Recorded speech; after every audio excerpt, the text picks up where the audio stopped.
રાજકોટ મહાનગરપાલિકાના ભાજપના શાસકો અને અધિકારીઓ બંનેની મિલીભગતથી ગત 5 વર્ષમાં કરોડો રૂપિયાના કૌભાંડો કરી અને અત્યારે હાલ પોતાના ઘર ભેગા થયેલા છે એવા પદાધિકારીઓ, એ જ ટેવ સાથે સંકળાયેલા તમામ અધિકારીઓ, જેને ઢંગલેશ્વરના ડિમોલેશનમાં 27 લાખ રૂપિયાને આળે ગાળે જો નાસ્તામાં કાજુ કતરી અને બદામ ખાઈ જતા હોય ખરીદવા, તો તમે વિચાર કરો આ લોકો વીઆઈપી ટ્રીટમેન્ટ લઈ અને લોકોના ગરીબ માણસોના મકાન પાડવા જઈ, કેટલી શરમજનક બાબત છે. તેમાં હું આપને વાત કરું, મંડપ જેવો મંડપ 8-10 મંડપ નાખ્યા હોય, એક મંડપના 300 રૂપિયા લેખે ગણો, 500 ગણો તો પણ એનો 25-30 હજાર રૂપિયા ખર્ચ થાય, એની જગ્યાએ મંડપમાં 6 લાખ રૂપિયા જેવો ખર્ચ, 12 લાખ ઉપરનું પાણી.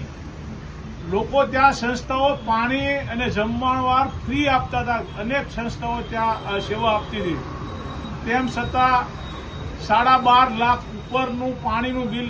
એક બોટલ જે 250 ml ની આવે બજારમાં 5 રૂપિયા મળે છે, જ્યાં પ્રોડક્શન થાય છે ત્યાં 1.5 થી 1.25 રૂપિયામાં આપે છે, એના 8 રૂપિયા લેખે હિસાબ કરી અને 8.5 લાખ રૂપિયાનું જો પાણી અધિકારીઓ અને પદાધિકારીઓ પી જતા હોય તો આનીથી બીજું કરવું શું.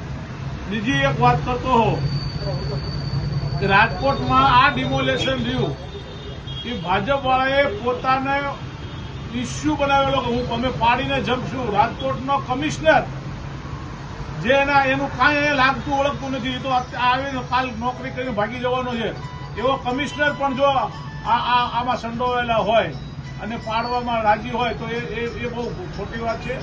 અને હું રાજકોટના કમિશનરને એક વાત કરતો હોઉં તો અત્યારે રાજકોટ મહાનગરપાલિકાના સ્ટેન્ડિંગ કમિટીમાં જે બિલો મૂકે છે એ સ્ટેન્ડિંગ કમિટીના બિલો કમિશનર થ્રુ જ હંમેશા સ્ટેન્ડિંગ કમિટીમાં આવતા હોય છે.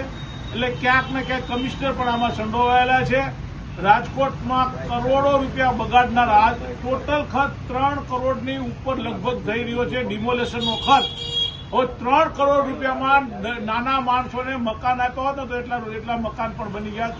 1100, 1150, 1200 મકાન પાડવા પાછળ 3 કરોડ રૂપિયાનો જેવો માતબર ખર્ચ કરનાર ભાજપના મિત્રો અને અધિકારીઓ, એમાં કમિશનર સહિતના તમામ આ બધા લોકોને શરમ રાખવી જોઈએ, શરમ લાગવી જોઈએ કે એક તો બેનો દીકરીઓ રડતી હતી, બનેવીઓ મકાનો ગોતતા હતા, બીજે ભાણિયાઓ રખડતા હતા. આ પોઝિશનની અંદર જે લોકોએ કર્યું છે એને ભગવાન ક્યારે પણ માફ નહીં કરે. લોકો તો નહીં જ કરે પણ ભગવાન પણ નહીં માફ કરે.